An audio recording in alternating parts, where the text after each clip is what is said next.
Alright, magandang oras mga card lover. So ito na yung sinabi ko na acquittal sa kaso ni Ernie Tevez. Bakit nga ba na-acquit? Napakasulido ng mga ebidensya, bakit nagkaganon? At isa pa, bakit nagtatago si Ernie Tevez ng halos 3 taon?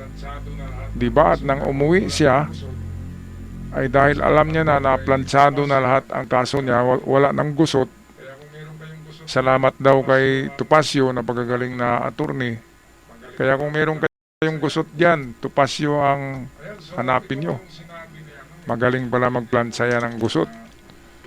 Ayan, so ito nga yung sinabi ni, ni Boying Remulla noon na tungkol kay Atong Ang, na kung madali natin ang pagkakaso kay Atong Ang ay baka hindi substantial ang ebidensya at matulad ito kay Ernie Tevez ngayon na na-acquit sa kaso kahit na klarong-klaro na, di ba? At ito naman kay Atong Ang, mas malaking tsansa na ma-acquit ito. Dahil nga hindi naman siya ang di ba? Ang talagang personal na gumawa ng mga pagligpit sa mga sabungero. Dito kay Ernie Tevez ganun din. Pero sigurado ng kamag-anak ni Ernie Tevez na siya yung tinuturo eh. Ngayon ay acquit na. Parang kahit ako hindi ako makapaniwala, ang tagal-tagal ni Ernie Tevez nagtatago. Katulad din yan kay Bantag. Ay pero dahil sa naplansya nga ang gusot, magaling pala eh. Planchero pala si Topacio. Kaya pala kinukuha ni Kibuloy. Magaling pala at kinuha din ngayon ni Libeste na attorney. Sana ito rin yung kinuha ni ni Atong Ang, di ba? Oy, Atong Ang, tawagan mo si Topacio, napakagaling pala niyan. Pumlansa ng mga gusot-gusot. Baka sakaling makawala ka rin, di ba? Ma-acquit din ang kaso mo. Ay, yun yung tawagan nyo. Okay, so ito na atin napakinggan ang balita courtesy ng Inquirer Today.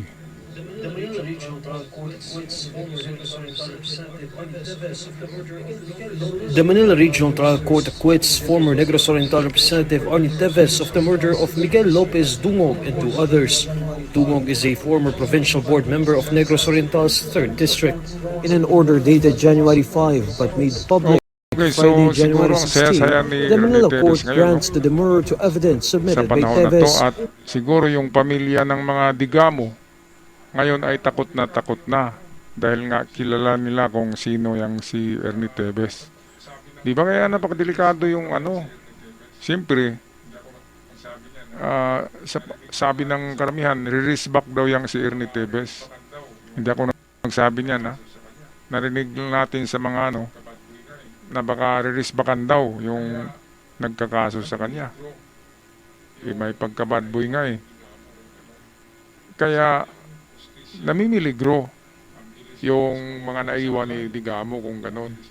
Nasaan na yung hustisya? Nako, ang bilis-bilis mapawalang sala eh. Ang bilis-bilis ma-acquit. Pero nung magtatago, umabot ng 3 taon eh.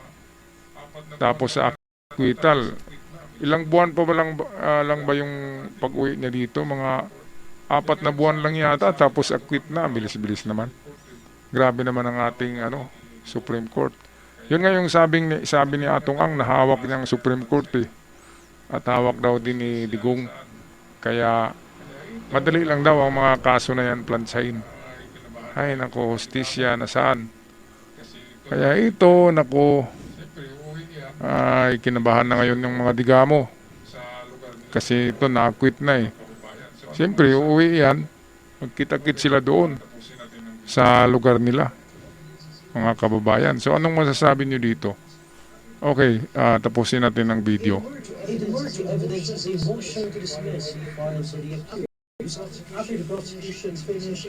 A demur to evidence is a motion to dismiss filed by the accused after the prosecution finished its presentation of evidence. The demur is anchored on the ground that the evidence presented by the prosecution is insufficient. Granting a demur to evidence is already considered an acquittal.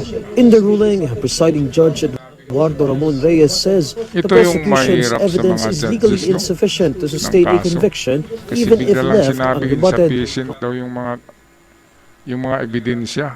Ay nako. Insufficient kasi nalagyan yung mata ng ng pera, di ba? Nalagyan dito eh. Bandol-bandol kaya hindi nakita. Insufficient kaagad. Insufficient, mga kababayan, mga card lover. Kaya acquit si Tevez sa kaso. Walang motu proprio eh. Motu proprio. Wala eh. Dapat kasi mga judges ay mag-imbestiga rin ng sarili nila. Hindi yung nakikinig lang. Motu proprio ang tawag. Yung kailangan lumabas ka rin and then mag-imbestiga ka rin. Field investigation at maliko mo yung mga totoo na mga data na datos at saka gawa ng iyong verdict, ng iyong judgment. Hindi yung kung anong sasabihin ng isa ay yun din yung sasabihin mo. Hindi ka na nag-imbestiga ng sarili mo. Yun ang mahirap lalo na kapag nasuhulan, di ba? Uso naman talaga yung suhul na yan. Kapag nasuhulan ng isang malita na pera, di ba? Malaki na yun. Ay talagang mag-blurred yung paningin, hindi na magkikita. Insufficient kaagad ang sasabihin. Okay, so nakakalungkot na balita to sa mga pamilya ng Digamo. Kawawa naman. Reyes, requiring Tevez to present evidence under these circumstances shifts the burden of proof to the accused. According to Reyes, requiring Tevez to present evidence under these circumstances shifts the burden of proof to the accused. He says this violates the constitutional presumption of innocence. Following the acquittal, Tevez's lawyer Ferdinand Topacio describes the cases filed against his client as harassment suits meant to persecute a political opponent. Aside Okay, from so Tevez, pati the court dalawa, also grants the pati yung demurs to dalawa na evidence filed by akusado co-accused Richard natauhan Cuadra ni and Ernie Rolando Tevez Pinili. ay acquits din. Napakaswerte naman, 3 sila na acquit eh. Itinuro na nga yung dalawa eh. Yun na yung tinuro ng mga nakakita. Tapos acquit pa rin. So meron talagang nagmanipulate. Diba? Ay nako, mga kababayan. Ano na ba talaga tong hustisya sa Pilipinas? Kaya nga si Kibuloy, smiling na eh. Sabi ni Kibuloy, medyo maliwanag ang kanyang future. Kaya lagot daw si Tory, magkikita sila sa korte ni General Tory sa hearing ni Kibuloy. At positibo si Kibuloy na siya ay makalaya. Dahil pa rin yan sa kay Topacio. Magaling talaga pala ito si Topacio, no? Magaling. Kayang plansahin yung gusot eh. So, ito na ngayon kay Ernie Tevez. So, wala tayong masabi dyan. Yan yung verdict ng ng korte. Kaya kung ako mag-isip, nabablanko yung isip ko eh. Ano nangyari? Paano nangyari? Di ba? Paano nangyari? Ay nako. Bakit magtatago ang isang tao ng tagal-tagal? Kung walang kasalanan, di ba? Kung walang kasalanan, harap ka sa Si wala eh, kahit balik rin yung tanong sa'yo ay masagot mo ng tama. Kung wala kang kasalanan.